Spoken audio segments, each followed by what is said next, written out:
হয়, এই মুহূৰ্তত মই উপস্থিত আছোঁ বাক্সা জিলা কাৰাগাৰৰ সন্মুখত। মোৰ কেমেৰা সহযোগী বাবুৰিয়ানে দেখুৱাইছে এই দৃশ্য। বিশেষকৈ ক'ব লাগিব জুবিন গাৰ্গৰ যি হত্যাকাণ্ড, এই হত্যাকাণ্ডৰ লগত অভিযুক্ত বিশেষকৈ শ্যামকানু মহন্ত আৰু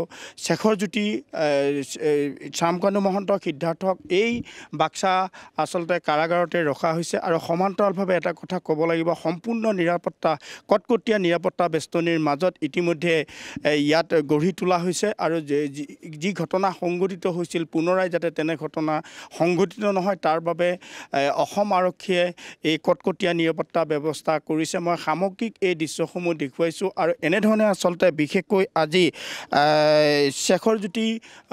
শেখৰজ্যোতি গোস্বামী আৰু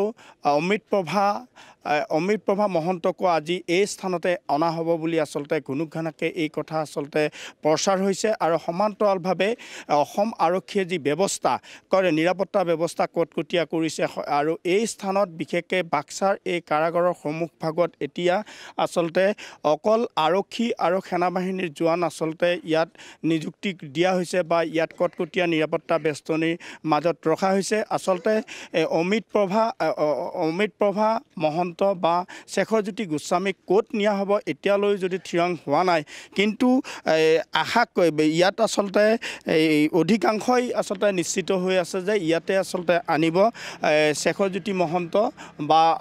শেখৰজ্যোতি গোস্বামী বা অমৃতপ্ৰভা মহন্তক। মই এই দৃশ্যসমূহ দেখুৱাইছোঁ। এইসকল নিৰাপত্তাৰক্ষী আজি দিনে নিশাই যিদিনাখনৰ পৰা ইয়াত ৰখা হৈছিল শ্যামকানু মহন্ত বা সিদ্ধাৰ্থক, আৰু সেইদিনাখনৰ পৰাই আচলতে ইয়াত কটকটীয়া নিৰাপত্তা ব্যৱস্থা কৰা হৈছে। ইতিমধ্যে মুখ্যমন্ত্ৰীয়ে যি কেইগৰাকী ব্যক্তিক নাম আচলতে উল্লেখ কৰিছিল, যে প্ৰায় 10 গৰাকীকৈ ব্যক্তিৰ নাম উল্লেখ কৰিছিল, সেই 10 গৰাকী ব্যক্তিৰ ভিতৰত ইতিমধ্যে বাক্সা আৰক্ষীয়ে প্ৰায় 4 পৰা 5 গৰাকী লোকক ইতিমধ্যে আটক কৰা বুলি আমি জানিব পাৰিছোঁ। সামগ্ৰিকভাৱে উচ্চপদস্থ যিসকল বিষয়া এই ধৰণে তেখেতসকল আহি উপস্থিত হৈছে।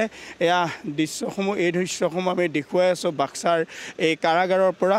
আৰু ইতিমধ্যে উচ্চপদস্থ বিষয়াসমূহ তেখেতসকল আহি আছে আৰু ইয়াত সোমাইছে।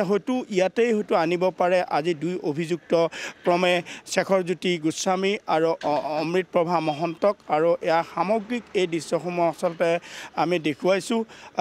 কোনো ধৰণৰ যাতে অপ্ৰীতিকৰ পৰিস্থিতি সৃষ্টি নহয় তাৰ বাবে অসম আৰক্ষীয়ে ইয়াত নিৰাপত্তা যি ব্যৱস্থা, সেই নিৰাপত্তা ব্যৱস্থা কটকটীয়া কৰি তোলা আমি দেখিবলৈ পাইছোঁ। এই সামগ্ৰিক দৃশ্য এয়া বাক্সা যি জিলা কাৰাগাৰ আছে, এই কাৰাগাৰৰ সন্মুখত এতিয়া কেৱল আৰক্ষী আৰু সেনাবাহিনীৰ জোৱানে ভৰি পৰিছে।